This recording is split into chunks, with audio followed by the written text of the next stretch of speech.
to unite through common dreads. The UN, a high-minded organization with high-minded ideals, of which we have certain expectations. What are we supposed to expect from you? We're supposed to be able to trust you to do what's right. We're supposed to be able to rest easy, knowing that the standards you set for us are standards you yourselves will adhere to. We're supposed to be able to trust that no matter how difficult the right choice or the right decision is, that's the decision you will make. We're supposed to be able to trust you that if you make rules about the freedom of expression, that you will do your best to uphold these rules too. We're supposed to be able to trust that if you make rules about freedom of and freedom from religion, you will stick to your own rules. We're supposed to be able to trust that if you make rules about human rights, you will do your best to enforce those rules. Unfortunately, this is not always possible for you, the UN. The latest Third Committee General Assembly vote was an excellent example of this. To those of you who don't know, this vote removed very specific language in a resolution condemning unjustified killings that protected GLBT people. This does not mean the UN supports the killing of GLBT people, of course. If we look at the second article of the Universal Declaration of Human Rights, we see that everyone's entitled to all rights and freedoms set forth in this declaration, without distinction of any kind, such as race, color, sex, language, religion, political or other opinion, national or social origin, property, birth, or other statutes.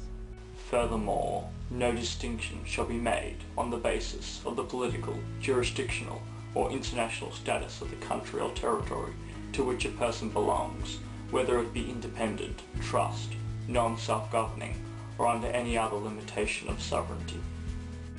So this vote is not a turning over of the high-minded ideals the UN based itself on, but it is symptomatic of a very worrying problem. That there are nations in the 21st century that still believe that it's okay to persecute, and in some cases put to death, people based on their sexual preferences. That it's okay to persecute GLBT people. And that these nations sit as members of the UN General Assembly should be a cause of concern for all of us. It has been argued the amendment is nothing more than a change in language, a splitting of hairs, an issue of semantics. If this is the case, if it is such a moot point, then we must ask ourselves why the African group and the members of the Organization of Islamic Conference push so hard for an amendment of the language if it does not matter. We believe that the omission of sexual orientation coming after its original inclusion is a clear indication of where certain countries stand on this issue, and that the approval by committee vote of what is in effect a watered-down resolution sends out the wrong message to the world.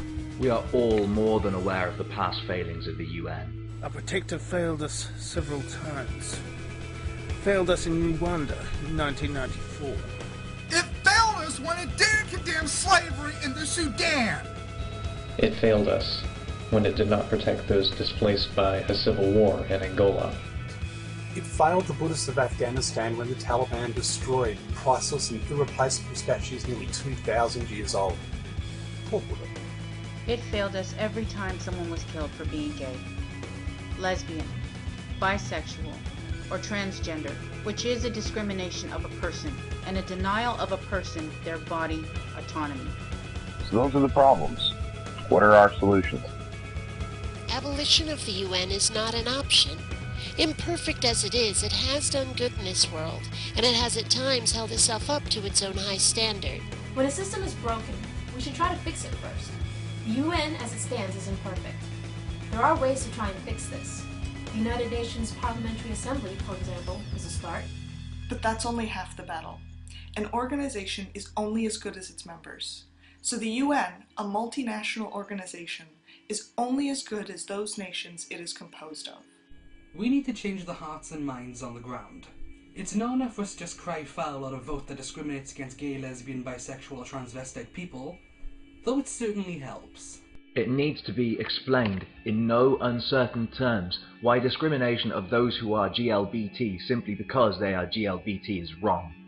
There are those on the ground who are fighting this cause tirelessly, like Amnesty International. We should not forget these people. We do not pretend to have all the answers. We do not pretend to have even asked all of the right questions. But we on YouTube can do a few things. Only a few, maybe, but they're no less important for only being a few. We can point you in the right directions. And we can ask you to register your vocal objections to any and all discriminations of GLBT people simply on the grounds that they are GLBT. If we unite, we can do so much more collectively, and we've united to deliver a message to any nation that believes that in this day and age, persecution of GLBT people is okay. You're violating human rights. You're violating human rights. You're violating human rights. You're violating human rights. You're violating human rights. You're violating human rights. You're violating human rights. You're violating human rights. You're violating human rights. You are violating human rights. You are violating human rights. You are violating human rights. You are violating our human rights. You're violating human rights. You're violating human rights. You're violating human rights. You're violating human rights. You're violating human rights. You are violating human rights. You're violating human rights. You are violating human rights. You're violating human rights. You're violating human rights. You're violating human rights. You're violating human rights. You're violating human rights. You're violating human rights. You're violating human rights. You're violating. You're violating human rights.